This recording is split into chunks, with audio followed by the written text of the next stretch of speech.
Qué bueno, gracias por invitarnos a la adoración. Gracias al grupo de alabanza por lo que hacen, por prepararse. No se crean que es que vienen aquí, cogen la guitarra y lo hacen, o tocan la batería y ya está.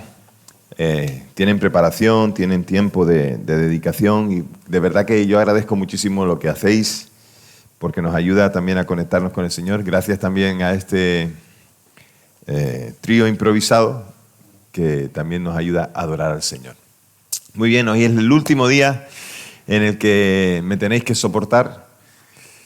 Lo siento por vosotros, pero sí que queremos terminar con ese texto con el que ponemos ya encima, o ponemos ya en el lugar, el broche de oro, ¿sí? Volvemos a buscar el texto de Mateo capítulo 5, ¿vale? Mateo capítulo 5. Ya voy yo, no te preocupes, por aquí. No te preocupes. Mientras ellos buscan el texto, yo me acerco. Gracias. Mateo capítulo 5. Vamos a buscar versículos del 13 al 16. Pero antes de leerlo y antes de meditar en la palabra, solo quiero decirte algo. Primero, darte la enhorabuena si anoche pasaste al frente valientemente. Mira, no es fácil encontrar gente que quiera confesar su pecado. No es fácil encontrar a gente que quiera reconocer que necesita de Dios. No es fácil reconocer o ver a gente que quiere dedicar su vida al servicio al Señor. Y yo eso de verdad que lo aprecio mucho. Lo aprecio mucho porque sé lo que quieres dejar atrás y sé hacia dónde quieres ir. Y yo quiero animarte a que no pierdas la perspectiva, a que sigas poniendo tu mirada siempre en el Señor. Y es necesario que la pongas en el Señor porque si la pones en las cosas que están al lado, ¿sabes qué te va a pasar? Pues que entonces te vas a distraer o te vas a cansar o vas a pensar que no puedes llegar a la meta. Tienes que poner los ojos en Jesús. ¿Os acordáis de aquella historia que cuenta el Evangelio acerca de Jesús y de Pedro cuando están en la tormenta y los discípulos tienen miedo y Jesús aparece a ellos, va hacia ellos caminando por encima de las aguas y Pedro le dice, si eres tú, Señor, haz que yo camine también hacia ti. Pedro empezó a caminar sobre las aguas. ¿Os acordáis del texto? ¿Sí? ¿Tenéis memoria de eso? Pedro empezó a caminar sobre las aguas. ¿Cuándo fue el momento en el que se empezó a hundir? Cuando quitó la mirada del Señor. No quitéis la mirada del Señor jamás.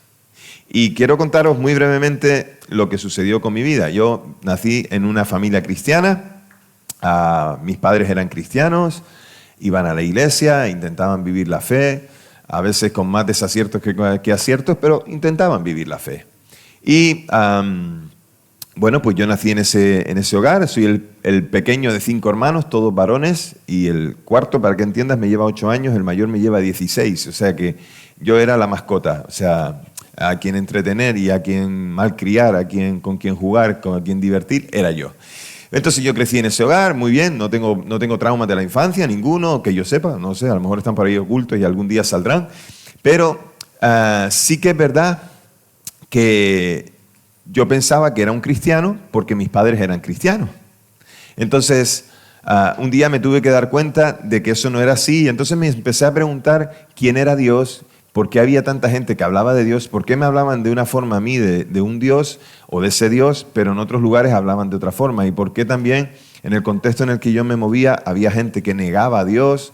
Bueno, pues podía ser que yo tuviera que hacerme preguntas, así que empecé a hacerme esas preguntas y entonces entendí que Dios me amaba. Y entendí también que Dios tiene hijos, pero no tiene nietos. Vuelvo a repetir, Dios tiene hijos, pero no tiene nietos. Entonces, tú puedes ser hijo de alguien que es cristiano, pero eso no significa que tú seas cristiano.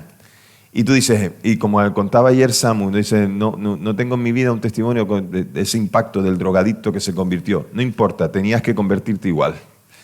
Y yo tenía que convertirme igual. Así que yo me convertí al Señor. Recuerdo que fue curioso porque el pastor el sábado en la reunión de jóvenes preguntó, ¿quién ha aceptado a Jesús como su Señor y Salvador?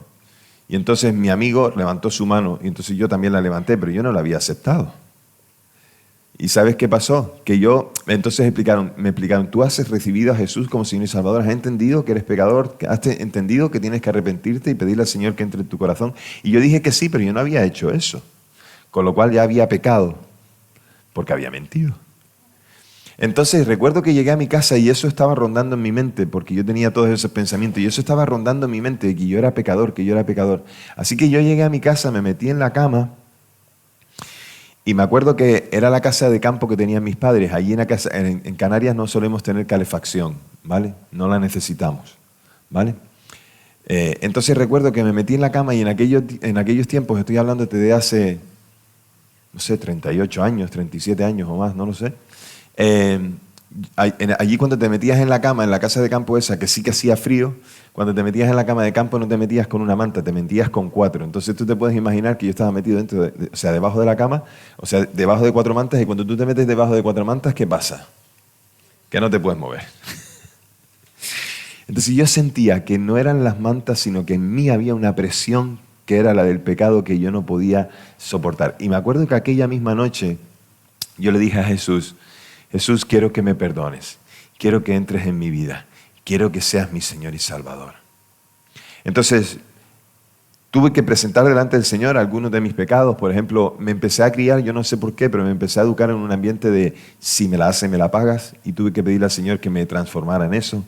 Y ¿saben qué? Cuando empecé a predicar la palabra, el primer libro de la Biblia en el que empecé a predicar expositivamente, ¿sabes qué era? Primera de Juan. Así que el Señor quería trabajar eso ya en mí. Entonces yo empecé a buscar del Señor, empecé a servirle, me fui a otra iglesia después, por un poco más adelante, y yo me fui a una iglesia. ¿Y saben por qué me cambié de iglesia? Muy sencillo. Mis padres habían dejado de congregarse y un día me obligaron a ir a la iglesia. Y yo decía, yo no quiero ir a la iglesia a la que nosotros íbamos porque estaba muy lejos, y yo quería ir a la iglesia cerca de mi casa porque iba y venía. En una hora iba y venía, y yo quería estar en mi casa, no quería hacer otra cosa. ¿Y sabes qué pasó? Que cuando fui allí, el pastor estaba predicando como si conociera mi vida para mí, y yo entonces me comprometí nuevamente con Dios. Y te tengo que confesar también que en la iglesia en la que yo iba, habían 3 jóvenes, 4 conmigo, ¿vale? Y todos éramos chicos y muy adolescentes todos. A esa iglesia nueva a la que fui, pasaba que había 20 y pico jóvenes. Y de esos 20 y pico jóvenes, la mayoría eran chicas. Así que yo fui siendo conquistado por el Señor y por todas las chicas. No lo voy a negar. Y entre ellas está Mabel. Bueno, no sé dónde el rapto se ha ido y se ha marchado. Entonces, no sé dónde está Mabel, pero no pasa nada, está bien. Pero ahí la conocí y ahí comenzamos. Sí, yo me estoy portando bien. Entonces, ahí la conocí y ahí nos enamoramos y empezamos. Pero fue interesante porque empezó una pasión por Dios, un deseo de Dios. Y entonces empecé a leer la Biblia, empecé a ir a los discipulados. Y me acuerdo que yo siempre había querido aprender a predicar. Entonces le pregunté al pastor si iba a enseñar alguna vez a predicar, y entonces dijo que sí, que iban a empezar un curso y que él quería que yo hiciera ese curso. Entonces yo empecé a hacer ese curso, me acababa de bautizar, y entonces empecé a hacer ese curso, y a los 3 meses después de terminar, él me dijo que tenía que predicar en la iglesia. Y dije, pero si yo nada más que quería aprender, no quería predicar. Dice, bueno, yo no he perdido mi tiempo, vas a predicar. Así que me puse a predicar en la iglesia. Fue el 1 de julio del año 1990. Se acaban de cumplir 36 años desde aquel día. Yo tenía... ¿Cuántos tienen 15 años? Levanten la mano. Levanten la mano alto, ¿quién tiene 15 años? Yo tenía la edad de ustedes. Yo tenía 15 años cuando el pastor me puso a predicar en la iglesia. Y entonces no me puse a predicar en los jóvenes, no me puse a predicar en un culto de oración, me puse a predicar el domingo delante de toda la iglesia. La segunda vez que me puse a predicar, ¿sabes dónde me puse a predicar? A las 2 semanas me llevó al paseo de la playa de las Canteras, donde todo el mundo estaba yendo a la playa y todo el mundo estaba paseando. Me puso un micrófono en la mano con 2 altavoces y me puso a predicar con 15 años en la calle. Yo te digo que me curtí. Pero lo que sí que notaba es que el Señor me estaba usando y que Dios lo confirmaba en mi corazón y se lo confirmaba a otros. Así que pronto decidí, pasaron 2 años, a los 17 aproximadamente, pronto decidí que yo quería servir al Señor. Y para terminar, solo quiero decirte que hasta el día de hoy sigo sirviendo al Señor. Que han habido pruebas, que han habido dificultades, que han habido situaciones en las que a veces uno quería tirar la toalla, pero siempre poniendo la mirada en el Señor. ¿Saben por qué? Porque no entiendo la vida sin Dios. No entiendo la vida sin Dios. Si quitas a Dios de mi vida, es como si quitaras la X de la ecuación. Es decir, no entendería mi vida. Yo no entendería qué es lo que sería vivir sin Dios. Y por eso te felicito, por eso te animo a que sigas adelante conforme a la decisión que tomaste ayer. ¿Por qué? Porque necesitas entender que sin Cristo no hay nada para hacer. Y te digo, todos estos años sirviendo al Señor son o han sido años muy bendecidos para mí. No los cambiaría absolutamente por nada, a pesar de las pruebas, de las dificultades, de un montón de situaciones, porque también han habido muchas alegrías y ha habido mucha bendición. Y quiero animarte con eso. Así que déjame empezar haciendo una oración por todos los que estuvisteis ayer al frente y todos los que estáis tomando decisiones todavía, porque estoy seguro que Dios sigue trabajando en vuestros corazones. Y déjame hacer esa oración ahora por ti. Padre bueno, gracias. Gracias por todos los que siguen tomando decisiones en este campamento, por todos los que quieren dedicar su vida a ti, por todos los que ya metieron el pie en el mar y por todos, Señor, los que lo quieren meter. Porque, Señor, en todo y en cada momento tú, Señor, irás abriendo las aguas para que puedan caminar por lugar firme, Señor. Ayúdales a confiar y aunque vengan los enemigos y aunque vengan, Señor, los ataques y las pruebas y las dudas, Señor, ayúdales a llegar al lugar seguro donde tú quieres que lleguen. Señor, cuando tú llamas, tú traes también la visión de por qué hacer las cosas. Y, Señor, yo te ruego que a cada paso tú les ayudes a los que tuvieron ayer una decisión, que les ayudes a seguir adelante, Señor. Que como lo hiciste o lo estás haciendo conmigo, Señor, que también lo puedas hacer con ellos. Y mucho mejor, y mucho más, Señor. Permíteles ver cómo tú obras y cómo, Señor, te manifiestas. En el nombre de Jesús oramos. Amén y amén. Adelante. Mira, yo creo que una de las cosas que puedes aprovechar, además de la piscina y además de los tiempos para jugar y hacer deporte y demás, de verdad, aprovecha los tiempos muertos, aunque sean 10, 15, 20 minutos, 30 minutos. Habla con Maicon, habla con Diego, habla con Marcelo, habla con Luciano, habla con Rubén, habla con cualquiera, con Dan, habla con los que acaban de tomar una decisión para seguir al Señor, como Kidel o como Dani. Hay muchos ahí y estoy quedándome corto, seguramente hay muchos más, ahora sí mirando a grosso modo, ¿vale? Pero habla con cualquiera, habla con Dani, habla con ellos, ¿vale?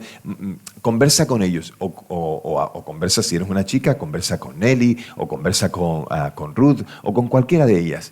Pero ten esa conversación en la que tú abras tu corazón y le preguntes a esa persona o a mí qué es lo que nos llevó a hacerlo, qué fue lo que nos motivó a servir al Señor. La otra cosa, mira, estábamos hablando estos días del término Macarios y hay una cosa que me contó ayer Maicon. Yo quiero pedirte, Maicon, coge un micro, vente para acá rápidamente. Venga, va, ven. No te hagas suplicar entonces, es que tú me lo contaste también, que digo que a lo mejor que lo cuente él. ¿Sí? ¿Te acuerdas lo que me contaste ayer sobre el término Macarios?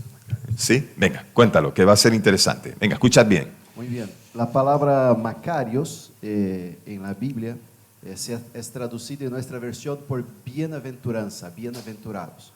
Bueno, en la práctica, en el griego, koiné, en la cultura del tiempo, no se utilizaba esta palabra para decir, oye, tú estás feliz, tú estás contento. No se utilizaba esta palabra, se utilizaba otra palabra. Y Macarios se utilizaba solamente para decir que el emperador era una persona bienaventurada. Solamente él era Macarios porque ele tinha casa, ele podia viajar, ele podia tomar decisões, ele decidia sobre a vida das pessoas, ele governava. Então, solamente o rei era Macarios. Todos os outros eram felizes, se utilizava outra palavra. Então, quando Jesus se senta em la montanha e ele disse, bueno, em realidade, Macarios são vosotros. E explica todo o que o pastor Samuel ha explicado esta semana. Então, isso foi uma grande confusão para as pessoas naquele tempo. Não é o rei, são as pessoas que estão en el reino de Dios, es que son Macarios. O sea, el título del emperador es lo que Jesús le dice a la gente que ellos tienen ahora. Imagínate, eso era romper la cultura en la mente de la gente. ¿Te das cuenta? Era romper un pensamiento, era pensar que era solamente un título que era del rey, porque era el que tenía todas las posesiones, o todo el poder, o todo el ejército, o no sé, tantas cosas. Pero le está diciendo a la gente, contracultura, que ellos son felices, que ellos son Macarios dentro del reino de los cielos. Y eso es interesante. Bueno, vamos a leer el texto de hoy en Mateo capítulo 5, versículos del 13 al 16. ¿Quién no ha leído y me lo puede leer en voz alta y fuerte, por favor? Venga, va, una mano levantada ahí, un voluntario. Venga. Pero tú ya leíste, ¿no? ¿Y tú también has leído, no? Venga, pues ponte en pie y léelo fuerte, por favor. Del 13 al 16, sí. Vosotros sois la sal de la tierra, pero si la sal se desvanece, ¿con qué será salada? No sirve más para nada, sino para ser echada fuera y hollada por los hombres. La luz del mundo. Vosotros sois la luz del mundo. Una ciudad asentada sobre el monte no se puede esconder, ni se enciende una luz y se pone debajo de un almud, sino sobre el candelero, perdón. Sigue, no pasa nada. A todos los que están en casa. Así alumbre vuestra luz adelante de los hombres, para que vean vuestras buenas obras y glorifiquen a vuestro Padre que está en los cielos. A vuestro Padre que está, no pasa nada, a vuestro Padre que está en los cielos. Muy bien. Recordemos otra vez con qué venimos hablando, de qué venimos hablando. Y es que Jesús nos dice que eres verdaderamente feliz cuando perteneces al reino. Macario, ¿vale? Entonces, la felicidad no es una meta, es una identidad, ¿vale? Entonces, que nace de una relación con Cristo. Cuando tú tienes una relación con Cristo es cuando vienes a ser feliz. Si no tienes a Cristo, tu felicidad solo depende de momentos, de acciones, de circunstancias. Por lo tanto, está limitada, ¿vale? Hay un experimento muy conocido que se hizo hace mucho tiempo y que nos mostró algo que teníamos que aprender. Si metes un pez que ha vivido en una pecera, lo metes en un río, ¿sabes qué va a pasar? Que el pez cuando llegue al río seguirá dando vueltas como si siguiera en una pecera. ¿Por qué? Porque tiene ese hábito de dar vueltas y dar vueltas en un lugar en el que siempre ha estado limitado, como si las paredes de cristal siguieran existiendo. Aunque el pez ya es libre, continúa comportándose como si estuviera encerrado. A veces pienso que muchos jóvenes cristianos viven así. Cristo los ha hecho libres, pero siguen moviéndose dentro de los límites que marca el mundo. O sea, hemos dejado que la pecera sea el mundo y nos seguimos comportando como tal. El mundo muchas veces les dice a esos jóvenes, o nos dice a nosotros, que no hablemos de nuestra fe, y entonces no hablamos. Les dice que no destaquemos, y entonces nos camuflamos. Les dice que no sean radicales, y entonces rebajamos el evangelio. Y terminan viviendo iguales a los que están en el mundo. Vivimos igual a como vivíamos antes. Lo más triste no es que el mundo intente meternos en la pecera. Lo más triste es cuando nosotros creemos que esas paredes siguen existiendo. Entonces es cuando aparece Jesús, nos da el Sermón del Monte y rompe el cristal con una sola frase. En ese Sermón del Monte nos dice: vosotros sois la sal de la tierra. Vosotros sois la luz del mundo. En otras palabras, nos dice: dejad de vivir como si estuvierais encerrados. No fuisteis salvados para adaptaros a la oscuridad, sino para transformarla. Porque el cristianismo nunca fue un refugio para esconderse del mundo, sino que fue una revolución para cambiarlo desde dentro. Entonces, ¿qué es lo que necesitamos? Necesitamos entender que a veces hay que introducirse dentro para que podamos extender o comunicar lo que el Señor quiere que comuniquemos. Fíjense que el Señor no nos sacó del mundo, no creó un lugar donde fuéramos a vivir y nos apartáramos. Esto, fíjate, es lo que se llamaba la vida monástica que aparece en el siglo XI después de Cristo. Entonces hay algunos que quieren estar en tan comunión con Dios y saben qué hacen, que lo que hacen es que se apartan de la sociedad, del mundo y se recluyen en casas, en lugares grandes que hoy conocemos como monasterios. Y es lo que conocemos como la vida monástica. Ellos pensaban que estar en un lugar alto les permitía estar cerca de Dios y estar separados del mundo, de lo cotidiano, de los vicios, del pecado y de lo demás, les permitiría ser más santos. Pero si tú te apartas a un lugar ahí y no participas de lo que está sucediendo abajo, ¿sabes qué va a pasar? Que entonces la gente no va a poder ver la gloria de Dios ni va a poder ver una transformación. ¿Dónde nos quiere Dios? Dios nos quiere ahí. Pero nos advierte, dice, vosotros estáis en el mundo, pero no pertenecéis a él. Entonces, cualquiera de nosotros tiene que ir al supermercado. O tú, porque eres cristiano, no vas al Mercadona. Tú, porque eres cristiano, no vas al instituto. Tú, porque eres cristiano, no sé, no te compras un coche. Cualquiera que de nosotros tiene que vivir en el mundo, se tiene que mover y tiene que hacer las cosas. Lo que nos pide el Señor es que no participemos del pecado del mundo. Entonces, ¿cuándo comienza la revolución?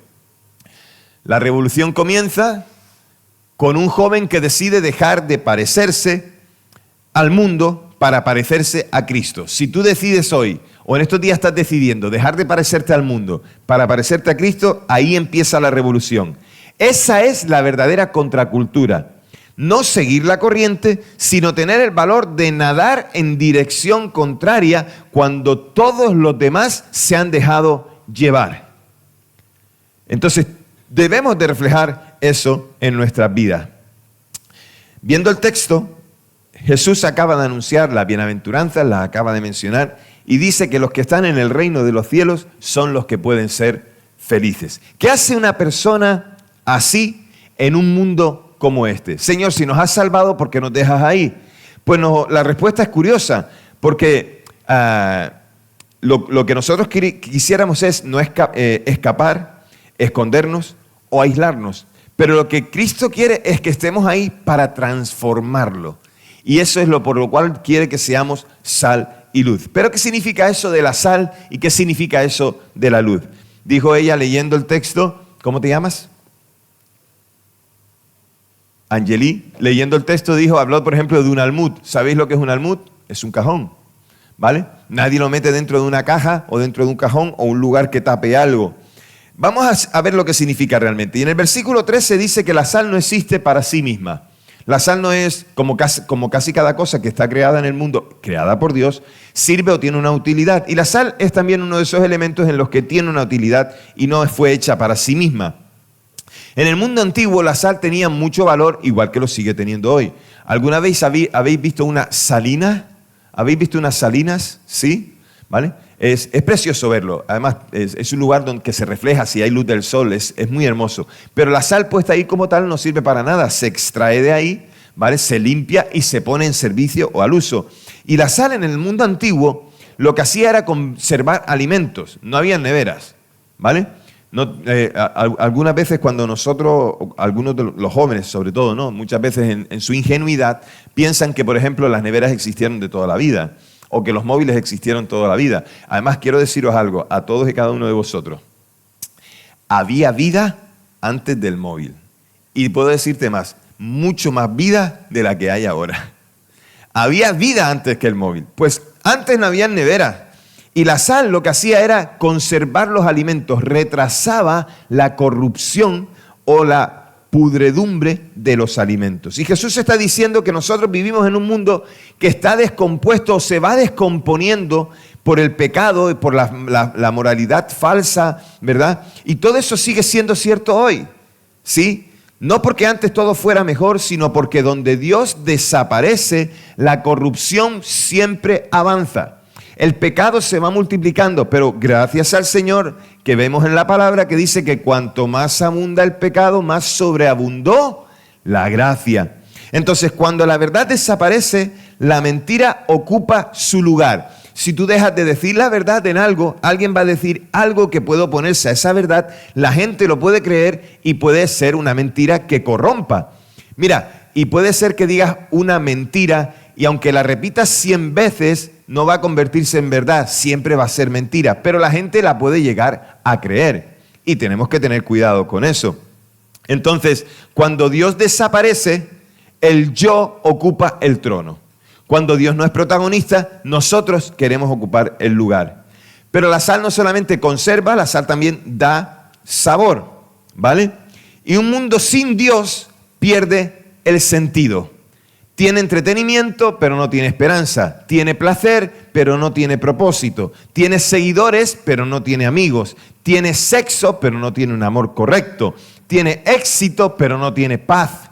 La iglesia no está llamada únicamente a denunciar el pecado. La iglesia está llamada a mostrar la belleza de Cristo. Por favor, vamos a deciros entre todos. Venga, quiero escucharos a todos. Decidme algo de cómo la Biblia habla acerca de Cristo y cómo es Él. ¿Cómo es Cristo? Hablen de acerca de Él. Venga, empecemos por aquí. Díganme algo acerca de Cristo. Me dijiste 3, me vale. Venga, el camino, la verdad y la vida. ¿Qué más? La vid verdadera. ¿Qué más? Que Jesús es amor. ¿Qué más? Que es perfecto. Estupendo. ¿Qué más es Cristo? Venga. La luz del mundo. ¿Qué más? Es justo. Bondadoso. ¿Qué más es Cristo? Venga, díganme. Rey, la puerta. ¿Qué más? Único. ¿Qué más?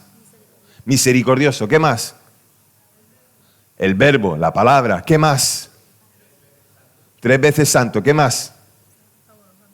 Vale, santo. ¿Qué más? El buen pastor. Muy bien. Claro, si no lo decís, Mariona repite. Está clarísimo. Muy bien. ¿Qué más es Cristo? Venga. El que nos acerca al Padre. Muy bien. ¿Quién más es Cristo? La resurrección. ¿Qué más?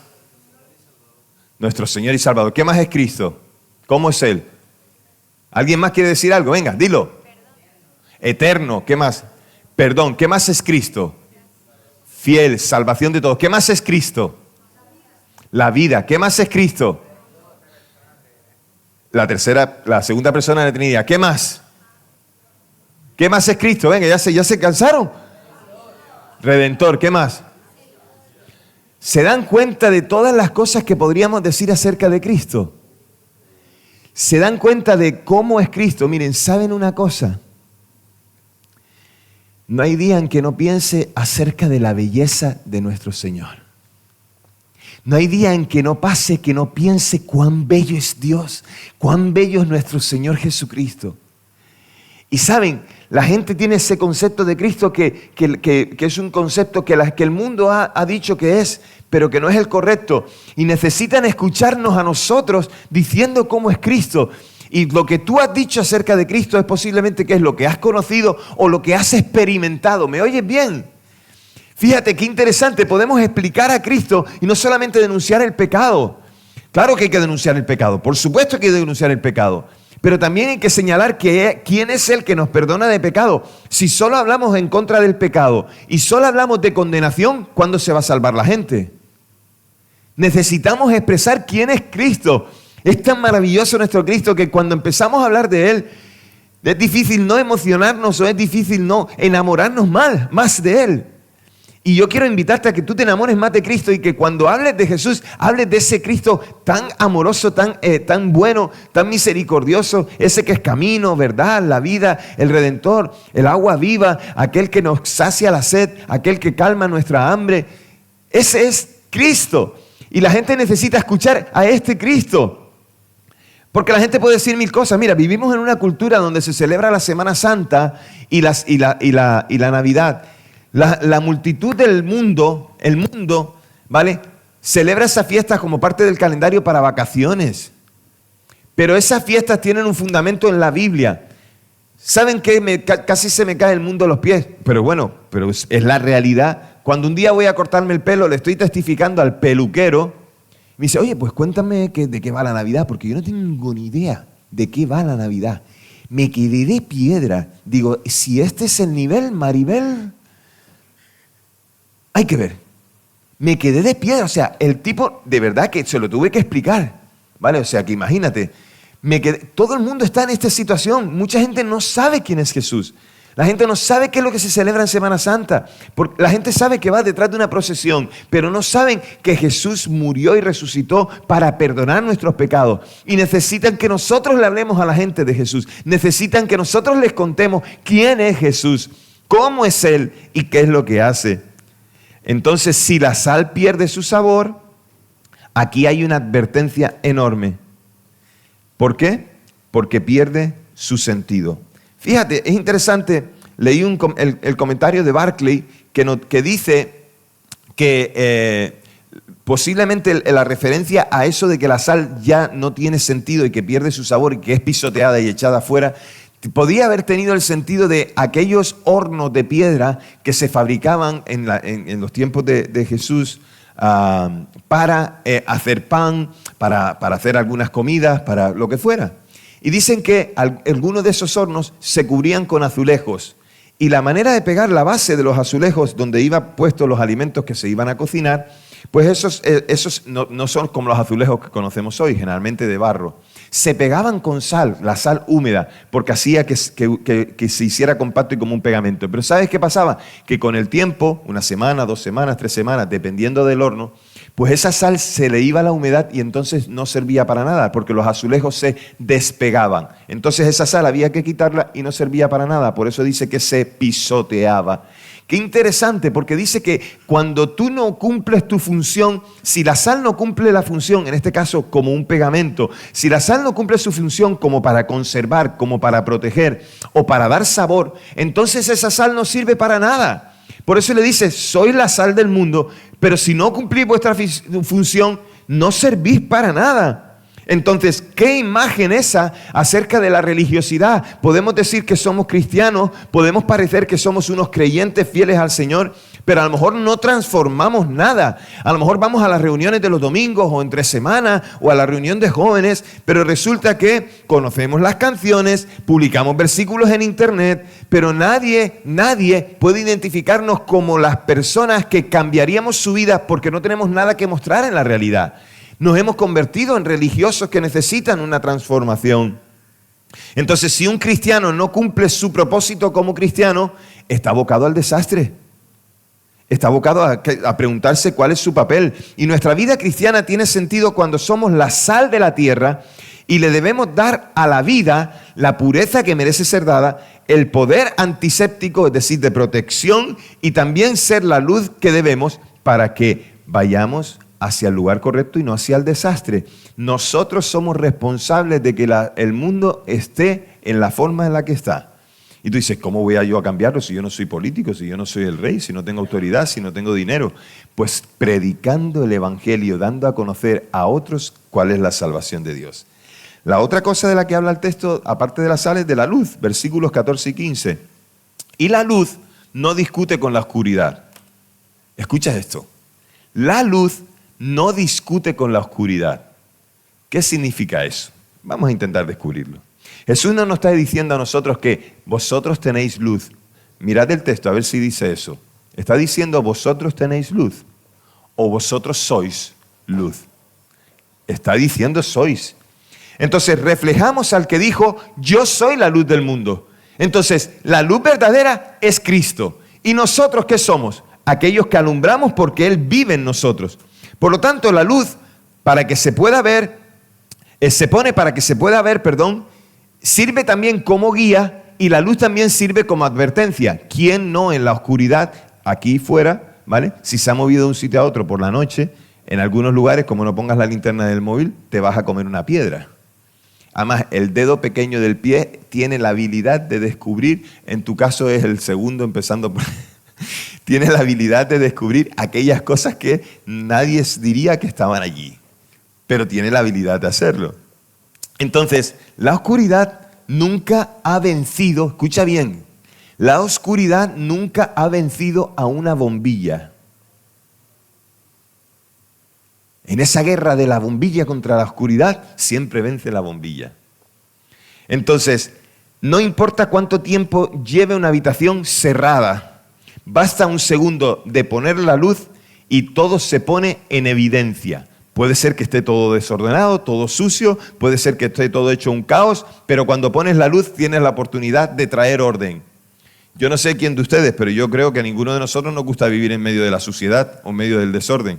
Yo creo que vosotros todos tenéis el cuarto ordenado.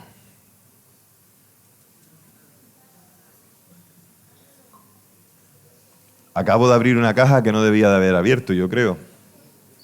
Yo escuché una vez a una persona que estaba en el ministerio pastoral, que le dijo a los jóvenes una vez, Si tu cuarto está desordenado, tu vida también.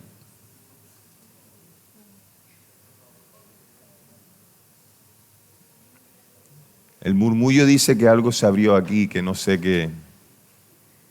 Entonces, muchos cristianos quieren iluminar sin que se note que son cristianos. Quieren seguir a Cristo sin perder la aceptación de los que están cerca de Él. Quieren obedecer sin incomodar a nadie. Y quieren agradar a Dios y al algoritmo. Y eso es imposible. Una ciudad sobre un monte no se puede esconder, dice el texto. Las ciudades que estaban en lo alto eran siempre visibles. Siempre se podían ver, desde mucha distancia además, porque siempre tenía las luces encendidas, los candeleros, las velas, y no podía esconderse. Y Jesús está diciendo, tu fe debe de ser visible, tu fe debe se debe ver para que otros puedan también creer. Tu forma de tratar, tu pureza, tus prioridades, tus conversaciones, todo eso tiene una predicación. Y alguien dijo alguna vez que el mundo está mirando nuestras obras, y está mirando nuestras palabras. Y lo que el mundo dice acerca de nosotros los cristianos, ¿saben qué es? Que nuestras obras tiran por tierra nuestras palabras. Porque decimos algo acerca de Dios, pero hacemos totalmente lo contrario y predicamos.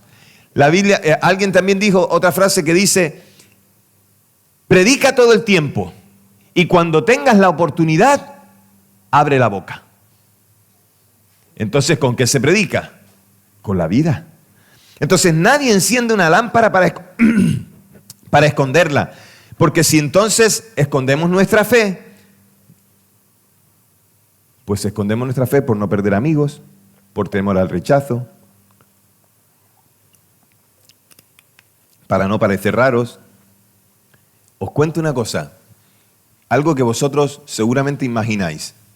¿Cuándo se cometen la mayor cantidad de delitos, de robos, de ocupaciones, de asaltos, de violaciones? ¿Cuándo se cometen? En la oscuridad de la noche. Porque si se cometieran por el día, todo el mundo lo vería y alguien podría impedirlo, ¿verdad? La oscuridad actúa. O sea, las cosas que son perjudiciales para otros, o cuando quieres dañar a otro, o quieres dañar o no quieres dañar, pero te quieres dañar a ti mismo, se suele hacer cuando estás solo o cuando estás en la oscuridad. Entonces, los lugares perfectos para hacer lo prohibido están generalmente a oscuras. Incluso nuestras habitaciones, cuando estamos dentro y estamos con el móvil, con la sábana o con la manta hasta aquí y tapados para que nadie nos vea. ¿Qué miramos en ese momento? ¿Qué estamos observando en ese momento? Cuando llega la luz, lo que hace es que lo pone todo.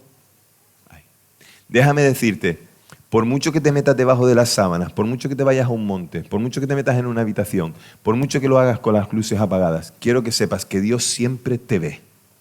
No te puedes esconder de Él. Jamás te puedes esconder de Él. Dios siempre te va a ver. Y la tercera cosa ahí es en el versículo 16, que es que la luz apunta al Padre y no a mí. Que vean vuestras buenas obras, y no dice que escuchen vuestros buenos argumentos, dice que vean vuestras buenas obras. Aunque debemos defender la verdad, dice que vean. Y el cristianismo no solo se explica, se demuestra. El mundo tiene que ver nuestras buenas obras y ser atraídos por ellas. Nuestra generación, como dije antes, está cansada de los discursos. Lo que impacta es una vida distinta. El que mentía, que ya no mienta. El que roba, que ya no robe. El que veía pornografía, que ahora ya no la vea. Todas esas cosas, tiene que haber una transformación. El que estaba metido en vicios, que dejaba eso. Cuando todos nos copian, cuando todos se copian unos a otros, nosotros no deberíamos hacerlo. Cuando todos se burlan, nosotros deberíamos perdonar.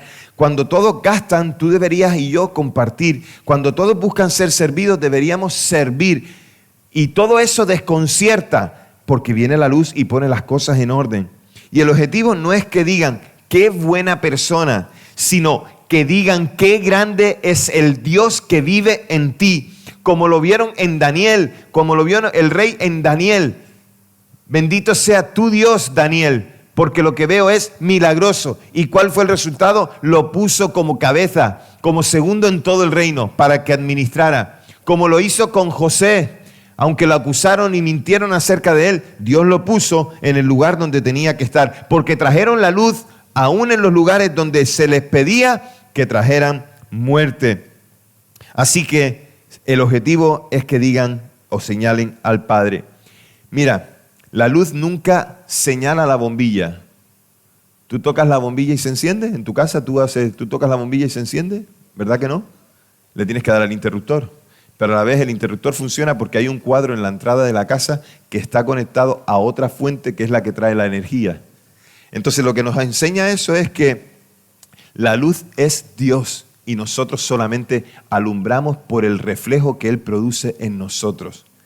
La contracultura del reino es que muchos jóvenes piensan que ser contracultural es romper con las normas, escandalizar, hacer lo prohibido.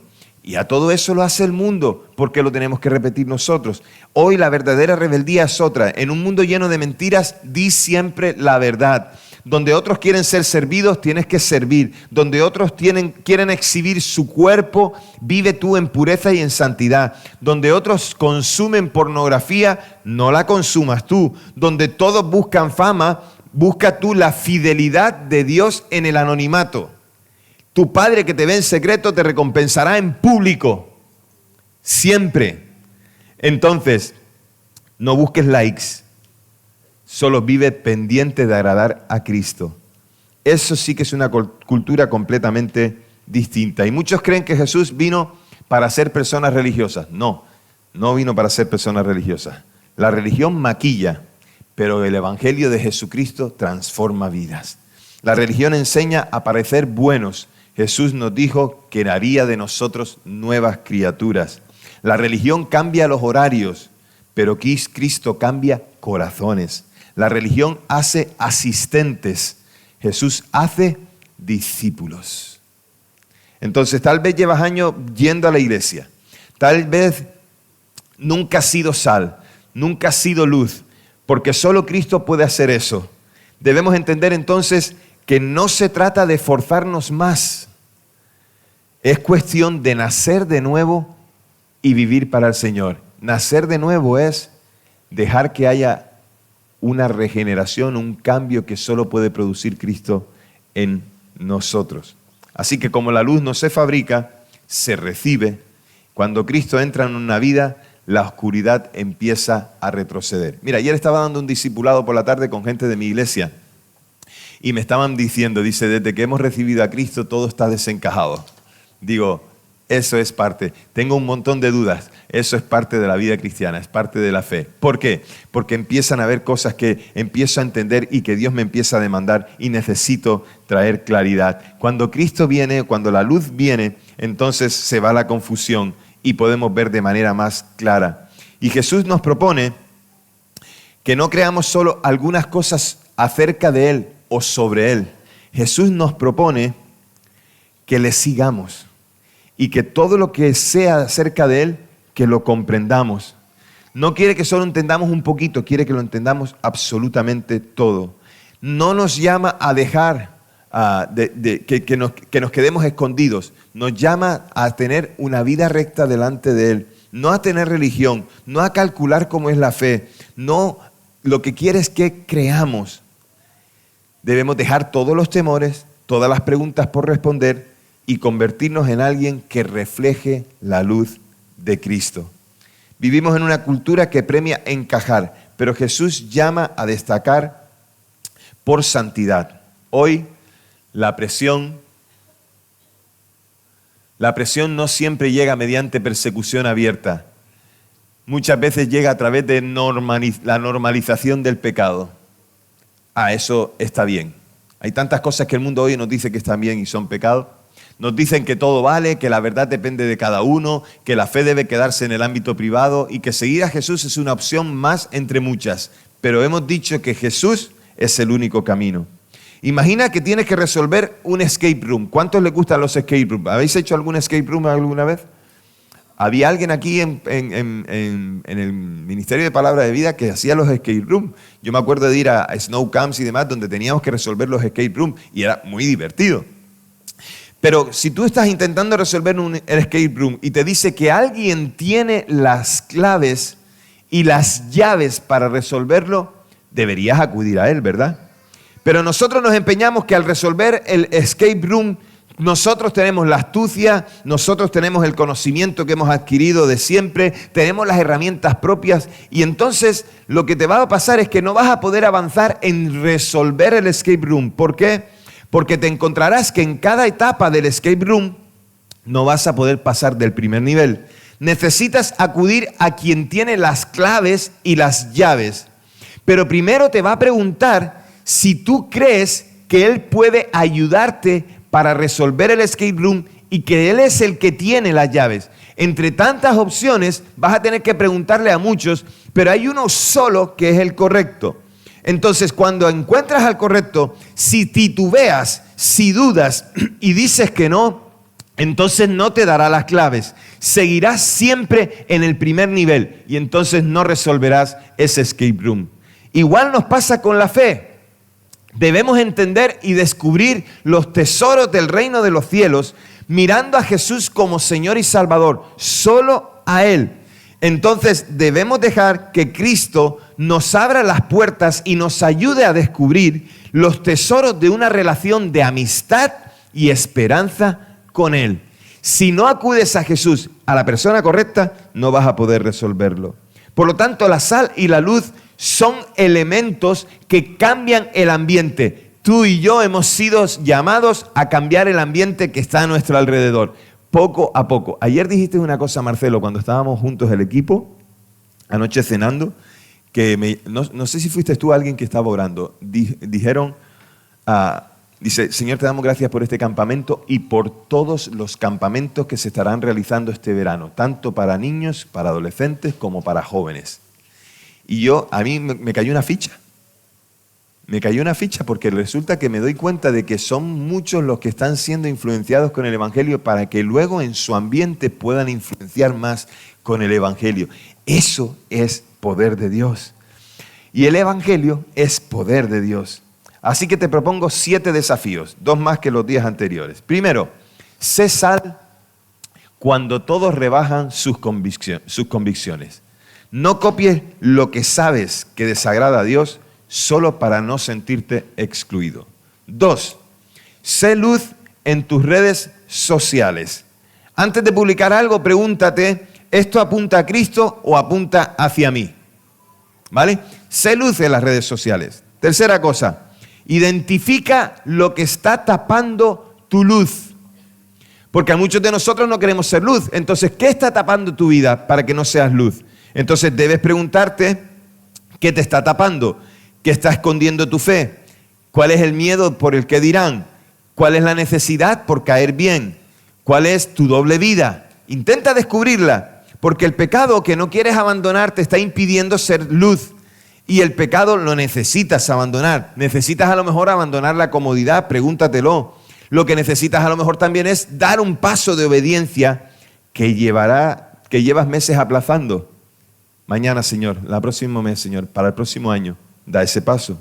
Cuarta cosa, habla de Jesús con naturalidad. Si puedes hablar durante horas de tu serie favorita, de tu videojuego o de tu equipo deportivo, ¿por qué te cuesta tanto hablar de aquel que te transformó y te dio la vida? Quinta cosa, atrévete a vivir diferente. ¿Por qué? Porque no necesitas ser agresivo ni discutir con alguien para convencerlo. Puedes hablar del Evangelio, habla de Cristo, pero necesitas vivir con integridad, con pureza, con humildad y con amor en medio de aquellos que eligen el egoísmo. Sexta cosa, no escondas tu fe por medio del rechazo, por miedo, al rechazo. El mundo no necesita cristianos camuflados, sino discípulos visibles que reflejen a Cristo. Y la séptima y última, desinstala una mentira del mundo. ¿Cómo? Porque el mundo a veces repite cosas que por muchas veces que la repita no quiere decir que sean verdad, ¿vale? Y hay cosas que nos dicen que debemos hacer o que debemos creer. Pero Jesús dice, sígueme. Elige una de esas mentiras culturales que tú sabes que se dicen y que Dios dice que no es así y sustitúyela por la verdad de Cristo. Es todo un reto, ¿eh? El 7 es el desafío de desafíos. El problema de muchos jóvenes, muchos de nosotros en este lugar, es que hemos puesto una caja o una manta sobre la lámpara. Jesús nos dijo que no sería fácil seguirle, pero sí dejó claro que una vida que está entregada a Él siempre dejará un impacto. Y quiero felicitar al Ministerio de Palabra de Vida porque estos campamentos dejan impacto. Cambian vidas, transforman y ayudan a que en otros lugares también haya transformación. Jesús nunca tuvo miedo de que sus discípulos fueran vistos como diferentes. Le preocupaba que dejaran de serlo, diferentes. Así que el mundo debe descubrir otra vez el esplendor perdido de la fe cristiana. Y en Europa tenemos ese problema. En un mundo ansioso, el cristiano debería mostrar calma. Y en un mundo deprimido, el cristiano debería mostrar la alegría de vivir. Debería haber una sencilla luz en cada cristiano, pero a menudo andamos por la vida como si estuviéramos de duelo, de luto, como si nada hubiera pasado en nuestras vidas y como si fuéramos un zombi viviente. Necesitamos dejar de ser eso. Donde quiera que estemos, tenemos que mostrar el gozo de la salvación en Cristo. Así que si hoy Jesús sigue llamando a jóvenes comunes, lo sigue haciendo para que sean jóvenes que hagan una misión extraordinaria. Qué interesante, porque la Biblia nos enseña que Dios escogió a lo que, voy a traducirlo en lenguaje que comprendáis, Dios escogió lo que no servía para que su gloria fuera manifestada. Y esto me parece impresionante. Él es la luz que vence toda oscuridad y es el único que puede perdonar pecados, dar una vida con propósito y traer eternidad, vida eterna. Y si ya le perteneces, recuerda que la sal guardada no preserva nada, la luz escondida no ilumina a nadie, el mundo necesita ver a Cristo y Él ha decidido hacerlo a través de vosotros y de mí, de todos nosotros. No fuiste llamado a ser un cristiano camuflado. No fuiste salvado para mezclarte con la oscuridad. No naciste de nuevo para seguir tendencias. Fuiste enviado a creerlas desde el reino de Dios. Cuando todos corren detrás de lo que es que se esfuma, ¿vale? ¿Habéis oído en Eclesiastés, vanidad de vanidades, todo es vanidad? La palabra correcta ahí es vapor de vapores, todo es vapor. La vida es un vapor. Se evapora, se va. Cuando todos se adaptan al mundo, te conformas a eso. Pero cuando vives para Cristo, vives para que ser visto por el Padre y para reflejar su luz. Así que hoy, si aún no has decidido seguir a Cristo, tienes una nueva oportunidad. Pídele perdón al Señor por tus pecados y deja que Él transforme tu vida. Pero si ya eres un hijo o una hija de Dios, ¿por qué no le pides al Señor ahora que te dé valor para poder ser sal y luz allí donde Él te ha puesto? Cierra tus ojos para que podamos orar. Señor, gracias por tu palabra. Hoy te pedimos que no vuelva a ti vacía. Hoy te pedimos, Señor, que nos dé valentía para ser sal y luz, para hacer aquello que tú nos has pedido que hagamos.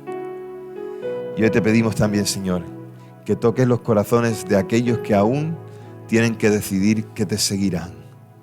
Transforma sus vidas para que puedan ser esa nueva criatura. Transforma sus vidas para que puedan tener esperanza y para que puedan tener lugar en el reino de los cielos, en el lugar que tú has ido a preparar para nosotros. En el nombre de Jesús. Amén.